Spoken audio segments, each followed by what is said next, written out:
대부분의 사람은 내가 익숙한 방식이 정답이라고 생각합니다. 조금 전에 깍지를 꼈을 때 오른손 엄지가 위로 올라온 사람도 있고 왼손 엄지가 위로 올라온 사람도 있습니다.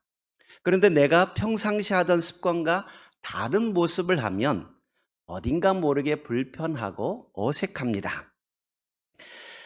서로 다른 것이 사실은 당연한 일인데 우리는 서로 다른 사람들을 보면서 틀렸다고 정죄하고 비난할 때가 많습니다.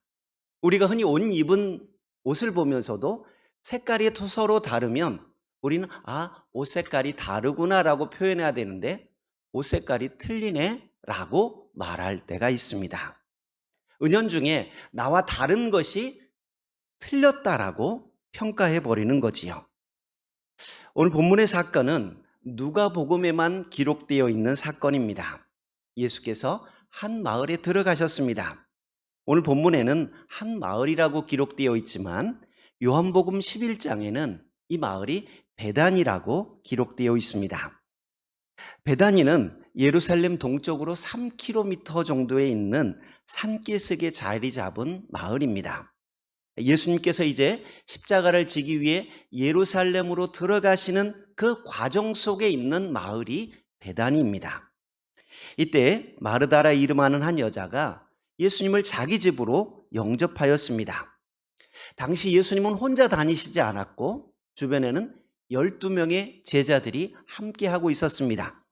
또 누가복음 10장에 보면 70인을 둘씩 파송하여 전도 여행을 보내셨던 것을 보면 예수님 주변에는 12제자 외에도 여러 명의 제자들이 함께하고 있었고 또한 예수님의 소문을 듣고 각종 병자라든지 문제를 해결받고 싶은 사람들이 많이 따라다니고 있었습니다. 아무튼 마르다는 예수님을 자기 집으로 영접하였고 예수님은 그 집에 가셔서도 함께 있는 사람들에게 하나님 나라와 복음을 전하셨습니다. 예수님이 오시는 것이 미리 약속되어 있는 것도 아니고 갑작스러운 초대로 오시게 된 것이다 보니 초대한 마르다 입장에서는 마음이 분주하고 복잡해졌습니다. 더군다나 예수님만 오신 것이 아니라 제자들을 비롯하여 여러 사람이 방문하였기 때문에 여러 명의 음식을 준비하느라 더 분주했을 것입니다. 그런데 동생 마리아는 예수님 발치에 앉아서 예수님 말씀을 듣고 있습니다. 39절 끝부분에 나오는 듣더니라고 하는 단어는 에쿠엔이라는 말인데 듣다라는 뜻을 가지고 있고 계속되는 진행의 의미를 가지고 있습니다. 다른 일에 전혀 관심이 없고 오로지 계속해서 예수님 말씀을 듣고 배우는데 열중하고 있었다는 말입니다. 갑작스럽게 손님이 찾아와서 가뜩이나 음식 준비하느라고 바쁜데 여동생이 음식 만드는 것을 돕지 않고 예수님 발치에 앉아서 예수님 말씀을 듣고 있습니다. 여러분이 마르다라면 어떤 마음이 들까요? 지금이야 남자들도 부엌에 들어가서 설거지하고 요리하고 음식 만드는 것이 자연스러운 시대지만 예수님 당시만 해도 대부분의 부엌 일은 여자들의 몫이었습니다. 갑작스러운 손님들로 분주한 상황에 여동생이 도울 생각은 하지 않고 다른 사람들 틈에 앉아서 예수님 말씀에 귀를 기울이고 있습니다. 아마도 이 모습을 본 마르다는 상당히 기분이 나빴을 것입니다. 동생은 예수님 말씀 듣는다고 예수님 발치에 앉아 있는데 왜 나만 이렇게 분주하게 움직여야 하나 생각하니 속상하기도 하고 동생이 얄미웠을지도 모릅니다. 그러면 어떻게 해야 될까요? 여러분이 마르다라면 이 상황에 어떻게 처신하겠습니까?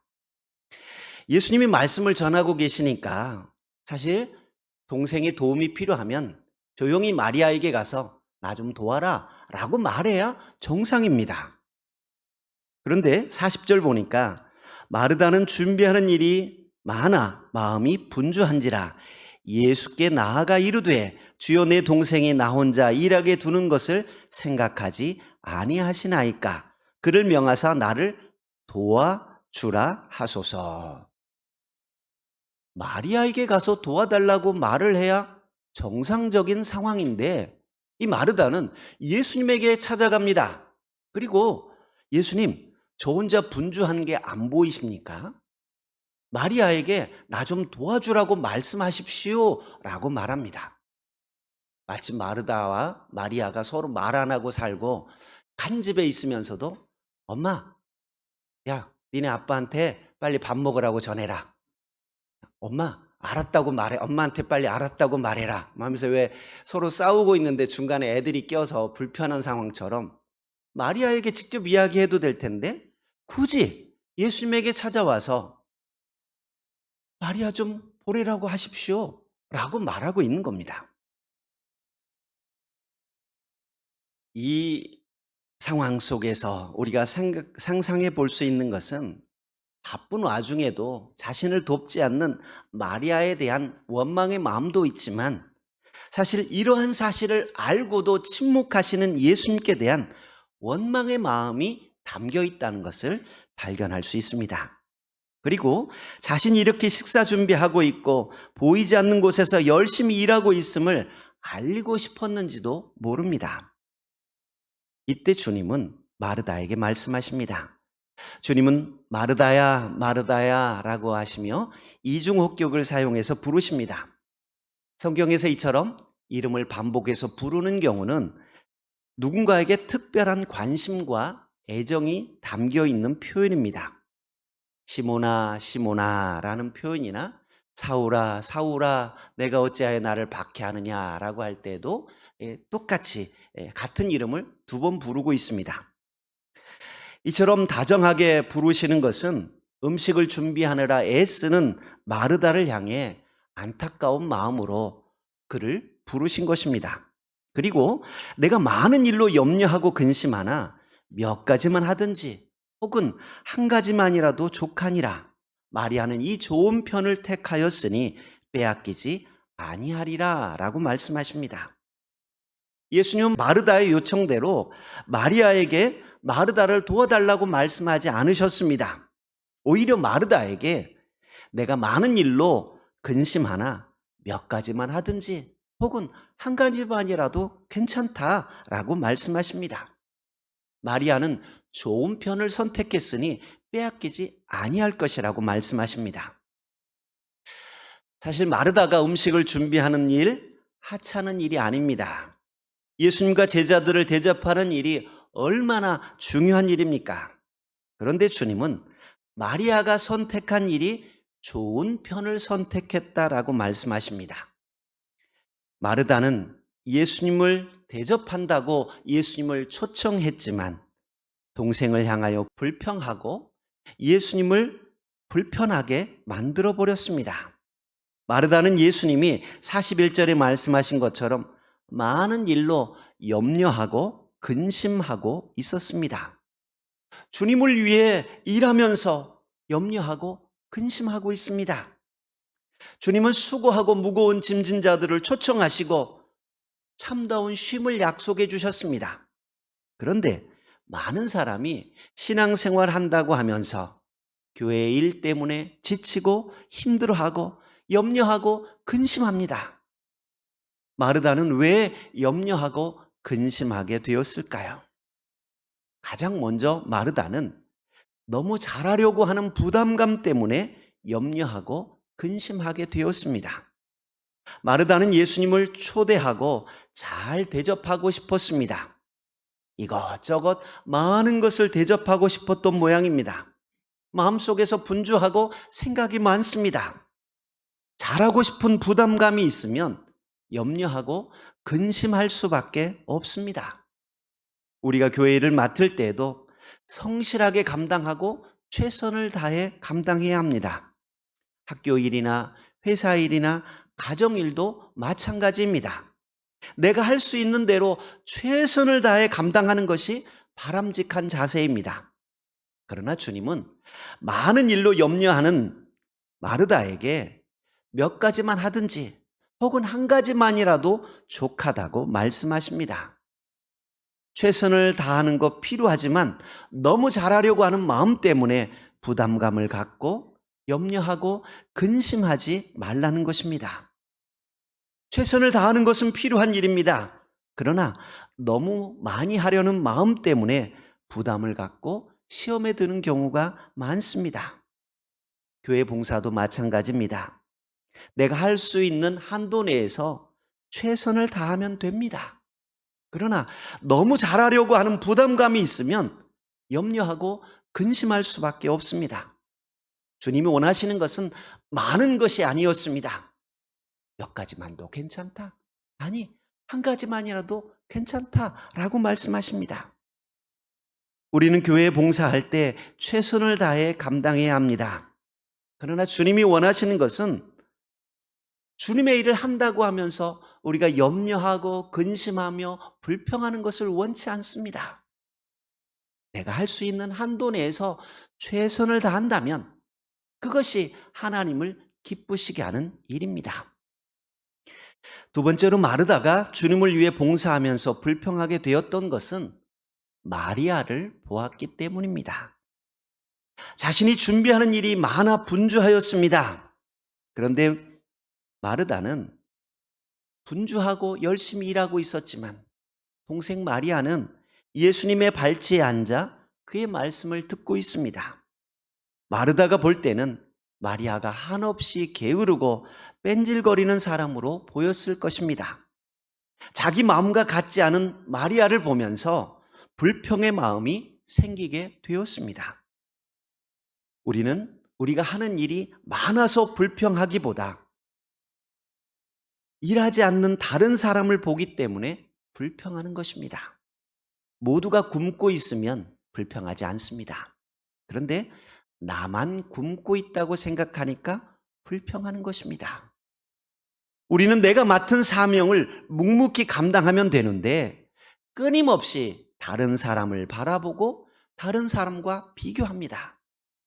내 십자가가 더 무거운지, 저 사람의 십자가가 더 무거운지, 내 십자가가 더 크고 아름다운지, 저 사람의 십자가가 더 아름다운지 날마다 비교하면서 원망하고 불평하고 있습니다. 요한복음 21장에 보면 부활하신 주님이 시몬 베드로에게 찾아오셔서 내가 나를 사랑하느냐라고 물으시고 내 양을 먹이라 말씀하셨습니다. 그리고 나서 베드로에게 내가 젊어서는 스스로 띠뛰고 원하는 곳으로 다녔지만 늙어서는 내 팔을 벌리리니 남이 네 띠를 띄우고 원하지 않는 곳으로 데리고 다닐 것이다 라고 말씀하십니다. 자신의 삶이 이제 녹록하지 않은 그런 삶이 주어질 것이다 라는 의미지요. 이때 베드로는 곁에 있던 요한을 보면서 예수님께 묻습니다. 선생님, 그러면 이 사람은 어떻게 됩니까? 라고 묻습니다. 이때 주님은 내가 올 때까지 그를 머물게 할지라도 무슨 상관이냐? 너는 나를 따르라 라고 말씀하십니다. 다른 사람 보지 말라는 거예요. 너는 나를 따르라. 내가 너에게 준 사명을 내가 감당하면 된다라는 것입니다. 내가 힘든 길을 가야 한다면 그 길을 가야겠지요.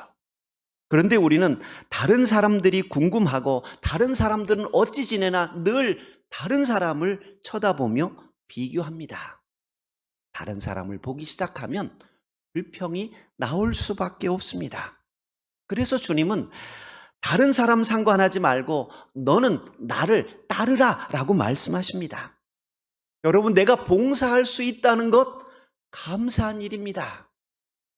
교회에서 뭔가 해달라고 여러분에게 부탁할 때 원망하지 말고 불평하지 마십시오. 감사한 일입니다. 나중에는 봉사하고 싶어도 할 수 없을 때가 옵니다. 내가 하나님의 일에 쓰임 받을 수 있다는 것만으로도 감사하시기 바랍니다. 마태복음 20장에 보면 포도원 품꾼 비유가 나옵니다. 포도원 주인이 이른 아침에 일터에 나가서 품꾼들을 만납니다. 그리고 한 데나리온을 약속하고 포도원에 들여보냅니다. 그리고 오전에도 낮에도 사람들을 들여보냅니다. 그리고 해지기 1시간 전에도 이 장터에 놀고 있는 사람들을 만나서 포도원으로 일을 시키러 들여보냅니다. 그리고 나서 날이 저물어 품삯을 정산합니다. 맨 마지막에 온 사람부터 정산을 하는데 맨 마지막에 1시간 일한 사람에게 한 데나리온을 주는 겁니다. 그러니까 아침에 일찍 왔던 사람들은 내심 기대합니다. 야, 1시간 일했는데 한 데나리온을 줬어? 그럼 우리는 아침부터 일했으니까 조금 더 주지 않을까? 이렇게 생각했던 모양입니다. 그런데 자신들에게도 똑같이 한 데나리온을 주는 겁니다. 그러니까 원망이 나오지요. 아니, 저 사람도 한 데나리온 주고 아침부터 더위와 수고를 참은 우리도 어떻게 한 데나리온만 줍니까? 라고 말합니다. 이때 주인은 네가 나하고 약속할 때 한 데나리온 받기로 하고 일하지 않았느냐? 내가 너하고 약속한 것을 주었는데 왜 불평하느냐? 라고 말합니다. 여러분, 우리는 하나님과 나와의 관계 속에서 나에게 주어진 일들을 감당하면 되는데 끊임없이 다른 사람을 봅니다. 왜 나만 일해야 되지? 다른 사람들은 일하지 않는데 왜 나만 일해야 되는 거야? 하나님, 다른 사람은 기도하지 않아도 저렇게 잘 풀리고 자녀들도 잘 되는데 내가 이렇게 열심히 기도하는데 왜 우리 집은 이렇게 잘 안 됩니까? 불평하는 마음이 생길 수가 있습니다. 근데 하나님이 원하시는 것은 다른 사람 보지 말라는 거예요. 마르다가 자신이 요리를 잘하니까 예수님을 초대했고 자신이 할 수 있는 것으로 주님을 기쁘시게 하면 그것으로 만족하고 기뻐하고 감사할 일입니다. 그런데 마리아를 보면서 불평하기 시작하는 거예요. 왜 나만 이래야 되는가? 라는 생각이 들었기 때문입니다. 마르다는 주님을 기쁘시게 하겠다고 요리하고 있었지만 마리아를 보는 순간 불평하게 되었던 것입니다. 우리는 봉사할 때 다른 사람이 어떻게 하든지 다른 사람 눈치를 보지 않았으면 좋겠습니다. 다른 사람 모두 하지 않아도 하나님이 나에게 맡겨주신 사명이라면 내가 기쁘게 감당하겠습니다. 이런 마음가짐으로 주의 일을 감당해야 합니다. 내가 그 일을 할 수 있다는 것만으로도 감사하며 기쁘게 감당할 수 있기를 바랍니다. 세 번째로 마르다가 봉사하다가 시험 들게 되었던 것은 자기 기준으로 판단하였기 때문입니다. 마르다는 주님을 기쁘시게 하기 위해 주님을 초대하고 음식을 준비합니다. 그런데 정말로 주님이 원하시는 것이 무엇인지 알지 못하였습니다. 자기가 하는 일이 가장 중요하고 가치 있는 일이라고 생각하였습니다. 그래서 마리아처럼 말씀을 듣고 있는 행동은 가치 없는 것으로 생각해 버렸습니다. 하지만 주님의 생각은 달랐습니다. 먹는 것보다 말씀 전하고 말씀 듣는 것이 더 중요하게 생각하셨습니다. 마리아가 말씀 듣고 있는 일이 좋은 편을 선택했다라고 말씀하십니다. 물론 그렇다고 해서 마르다의 일을 책망하거나 마르다의 일이 중요하지 않다고 말씀하신 것이 아닙니다. 누군가는 봉사해야 하고 누군가는 수고해야 합니다. 다만 마르다가 생각한 것처럼 말씀 듣는 일이 하찮은 일이 아니라는 것입니다. 제가 알고 있는 한 집사님은 상당히 열정적이신 분이 계셨습니다. 교회에서 어떤 일을 맡으면 정말 열심히 감당합니다. 이분이 교회학교 부장을 맡으면 교회학교가 얼마나 중요한지, 다음 세대를 키워내는 일이 얼마나 중요한지 사람마다 이야기하면서 도와달라고 이야기해서 교사가 넘쳐납니다. 애들 간식비 해야 되는데 교회 예산은 한계가 있습니다. 지원 좀 해주십시오. 여러 사람 쫓아다니면서 찬조도 받고 해서 아이들이 풍성하게 간식을 먹습니다. 자연스럽게 그 부서가 부흥하게 되지요. 또 이분이 찬양대 대장을 맡으면 또 이분은 만나는 사람마다 찬양대가 얼마나 중요한지, 예배에 있어서 찬양대가 은혜스럽게 끼치면 말씀도 은혜가 되고 예배도 은혜가 되고 얼마나 좋은지 모른다고, 찬양대가 힘들지만 찬양대 해야 된다고 사람마다 찬양대를 끌어다 앉혀서 자리가 없을 정도로 차고 넘칩니다. 그런데 이렇게 열심히 있는 분이 사실 교회에 있어야 교회가 부흥하고 부서가 활기를 찾습니다. 하지만 너무 열정적이다 보니까 가끔 다른 사람들과 부딪힐 때가 있습니다. 다른 부서랑 부딪혀요.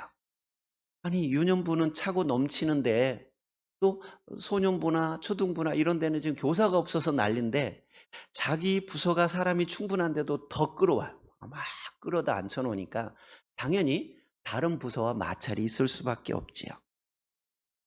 내가 맡은 일이 가장 중요하다고 생각하고 기쁨으로 감당하고 열정적으로 감당하는 거 필요합니다. 그런데 교회는 예수님의 몸이에요. 다리는 약한데 팔만 건강하다고 해서 그 사람이 건강합니까? 다리도 건강하고 팔도 건강해야 온 몸이 건강한 거지요. 각 부서가 조화롭게 성장하는 것이 하나님이 원하시는 일이라는 말입니다. 마르다는 자기가 하는 일이 가장 중요한 일이고 마리아처럼 말씀 듣는 일은 아무것도 아니라고 생각했던 것입니다. 하지만 주님의 평가는 달랐습니다. 마리아가 좋은 편을 선택했다라고 말씀하십니다. 마르다는 주님을 대접한다고 하면서 주님의 관점이 아니라 자기 관점에서 주님을 섬기고 있었습니다. 네, 여러분, 내가 좋아하는 것을 해주는 게 진짜 섬김이 아니라 상대방이 좋아하는 것을 해줘야 진짜 섬김입니다.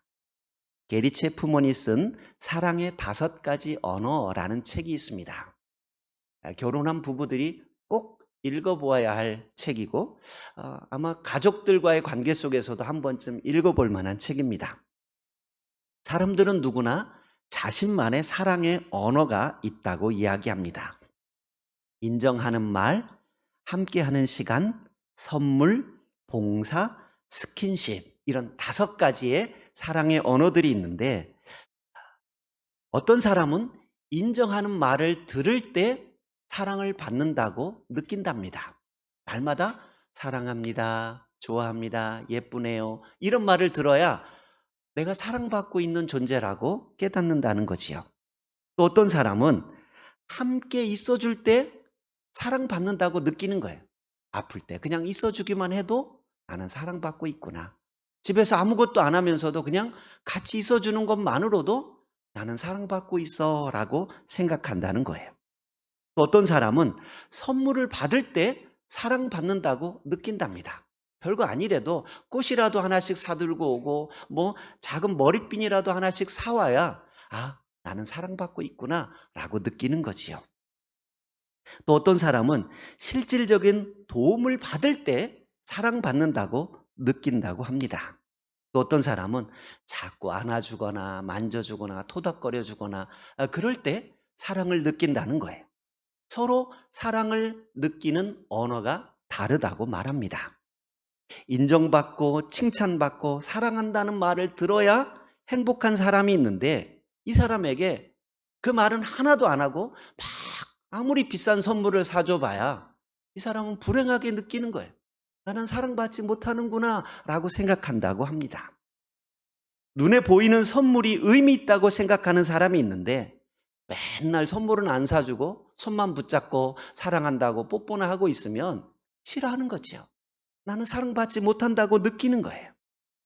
서로 사랑하는 언어가 다르다는 말입니다. 그래서 부모는 자식을 사랑한다고 말하는데 자식들은 나는 사랑받지 못한다고 느끼는 경우도 이런 사랑의 언어가 다르기 때문에 생겨나는 일들입니다. 마르다는 본인이 주님을 기쁘시게 하려고 주님을 초청했습니다. 그리고 이것저것 음식을 만드느라고 분주합니다. 그런데 진정으로 주님이 원하시는 게 무엇인지 묻지 않았습니다. 주님이 뭘 기뻐하시고 주님이 뭘 흐뭇해 하시는지 생각해 보지 않고 그저 내가 할 수 있는 것이 최선이라고 생각하고 그것으로 주님을 섬기다가 시험에 들게 되었던 것입니다. 내 기준으로 주님을 섬기는 것이 아니라 하나님이 무엇을 기뻐하실까? 하나님이 무엇을 좋아하실까? 늘 기도하는 마음으로 주님을 섬길 수 있는 우리 모두가 될 수 있기를 바랍니다. 말씀을 마칩니다. 우리가 주님의 일을 할 때 너무 부담을 갖지 마십시오. 성가대 하는 것, 우리가 뭐 음악 전문가라 성가대 서는 것 아니지요. 그냥 순종하는 마음으로 서 있는 거예요. 여기 뭐 가수들이 와 있고 아주 성악가들이 와 있지 않습니다. 그냥 내가 할 수 있는 선에서 최선을 다하면 하나님이 기뻐하시는 거예요. 다른 사람과 비교하면서 불평하거나 원망하지 마십시오. 내가 할 수 있는 일이라면 감사함으로 감당하시고 나에게 주어진 사명에 집중하십시오. 내가 그 일을 할 수 있다는 것만으로도 감사하며 기쁨으로 감당하는 우리 모두가 될 수 있기를 바랍니다. 주님의 일은 내 기준으로 판단하고 평가하는 것이 아니라 주님의 기준으로 바라볼 수 있어야 합니다. 우리가 존재하는 이유는 하나님을 영화롭게 하고 하나님을 기쁘시게 하기 위함입니다. 우리가 하는 모든 봉사와 헌신도 사람들에게 잘 보이고 인정받기 위해서 하는 것이 아니라 하나님을 기쁘시게 하기 위함입니다. 이제 우리 교회에서 내년부터 점심 식사를 하기로 했습니다. 이제 구역장님들이 갑자기 머리가 아프기 시작합니다. 그동안 집으로 가면 됐는데 이제 또 어떻게 식사 준비를 하나 머리가 지끈지끈 아프고 우리 여전도 회장님이 고민이 말이 아닙니다. 그런데 여러분, 봉사하면서 염려하고 근심하지 마십시오. 마음이 분주하여 불평하거나 원망하지 마십시오. 우리가 할 수 있는 대로 최선을 다해 감당하고 기쁨으로 감당하십시오. 밥 안 먹어도 좋습니다. 뭐 김치 하나면 어떻습니까? 함께 있는 자체가 중요한 것이고 함께 음식을 나누고 커피 한 잔 종이컵으로 된 일회용 믹스커피를 마시더라도 함께 나누는 그 시간이 아름다운 것 아니겠습니까? 하나님이 뭘 기뻐하실지 늘 하나님께 초점을 맞추고 우리가 주의 일을 감당하고 기쁨으로 주의 일들을 감당하는 성도님들 되시길 주의 이름으로 축복드립니다. 아멘. 은혜로우신 아버지 하나님 감사합니다. 우리를 부르시고 하나님 전에 나와 예배하게 하시고 은혜 주시니 감사합니다. 우리가 하나님의 일을 감당할 때 기쁨으로 감당하게 하시고 감사함으로 감당하게 하여 주옵소서.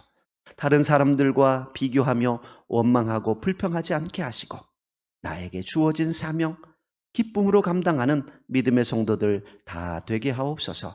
예수님 이름으로 기도하옵나이다. 아멘.